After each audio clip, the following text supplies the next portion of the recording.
નમસ્કાર મિત્રો, આપ સૌનું સ્વાગત છે આપણી યુટ્યુબ ચેનલ ઇન્ફોર્મેશન ઓફ ગુજરાતમાં।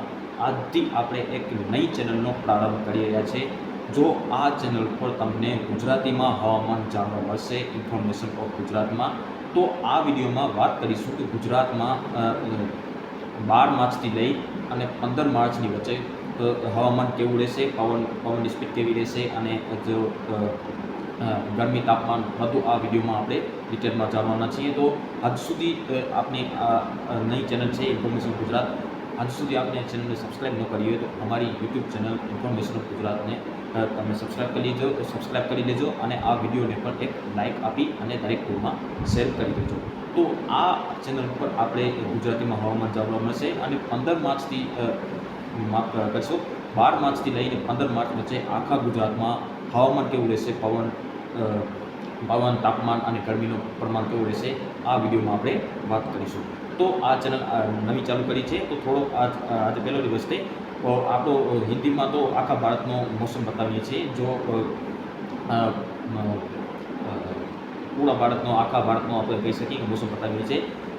2 દિવસ કેવો રહેશે ભારતનો મોસમ એ આપણે બતાવીએ છીએ। તો वो चैनल है रेहान वेदर, तो आ चैनल ने पर सब्सक्राइब कर लीजिए और आ इन्फॉर्मेशन गुजरात ने पर सब्सक्राइब कर लीजिए। तो पहला तो सौ प्रथम आपणे पवननी बात करिए तो पवननी स्पीड में काले आज अपनी तारीख थी चूकी है 11 मार्च, तो 12 मार्च थी 12 तारीख थी आपणे कही सकीए कि पवननी स्पीड में गुजरात में वधारो थई सके। और 13, 14, 15 मार्च में बात करिए तो पवननी स्पीड में जो वधारो थशे અને जो उत्तरથી પવન આવી રહ્યા છે એ પવન બદલાતા આરબના પવન આવે છે। આરબનો મતલબ જો આરબ દેશમાંથી આવે છે એ પવન આવી શકે છે। તો આના પ્રમાણે શું થશે કે પવનની સ્પીડમાં વધારો થશે। તો હીટવેવના રાઉન્ડની વાત કરીએ તો હીટવેવનો રાઉન્ડ છે જો આજે 11 તારીખ છે, 12 તારીખ સુધી હીટવેવનો રાઉન્ડ યથાવત રહેશે। 12, 13, 14 તારીખ સુધી હીટવેવનો રાઉન્ડ યથાવત રહેશે અને ત્યાર પછી ગરમીથી આંશિક રાહત મળી શકે છે અને આવતીકાલથી પવનની સ્પીડમાં આંશિક વધારો થઈ શકે છે અને પવનની સ્પીડમાં આંશિક વધારો થશે એટલે સૌરાષ્ટ્ર કચ્છમાં પવનની સ્પીડમાં વધારો થશે।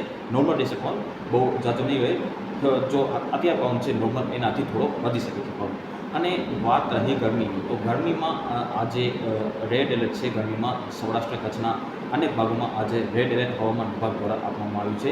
તો જો આ સિચ્યુએશન છે તો આજે ગરમીમાં આંશિક અમારી બાજુ આજે ગરમી બહુ છે અને તાપમાનમાં બહુ વધારો છે। તો આજે 14 તારીખથી પવનની સ્પીડમાં તો વધારો થશે આવતીકાલથી અને 14 તારીખથી ગરમીમાં આંશિક રાહત મળી શકે છે અને 13-14 તારીખ આસપાસ ગુજરાતના વાતાવરણમાં અસ્થિરતા ભર્યો માહોલ સર્જાઈ શકે છે અને વાદળછાયું વાતાવરણ થઈ શકે છે। સૌરાષ્ટ્ર કચ્છ અને બાકી જે વિસ્તારો છે પૂર્વ સૌરાષ્ટ્રના ભાગો છે આ મધ્ય વિસ્તારોમાં વાદળા આવી શકે છે અને વાદળછાયું વાતાવરણ જોવા મળી શકે છે।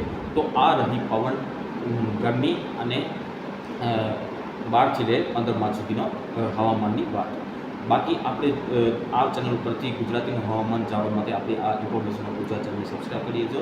બાકી આગળ આમાં શું ફેરફાર થશે અમને આપણે લગાતાર અપડેટ આપવાનો પ્રયાસ કરીશું અને 2025ના ચોમાસા માટે પણ એક આગોતરું એંધાર લઈને જલ્દી આપના માથે રજૂ કરીશું અને 2025ના ચોમાસાનો હોળીના પવન પરથી પણ આપણે અંદાજો કાઢી અને તારણ આપવામાં આવશે। ત્યાં સુધી બધા આપ ચેનલ સાથે જોડાઈ રહેજો। ત્યાં સુધી બધાને આભાર।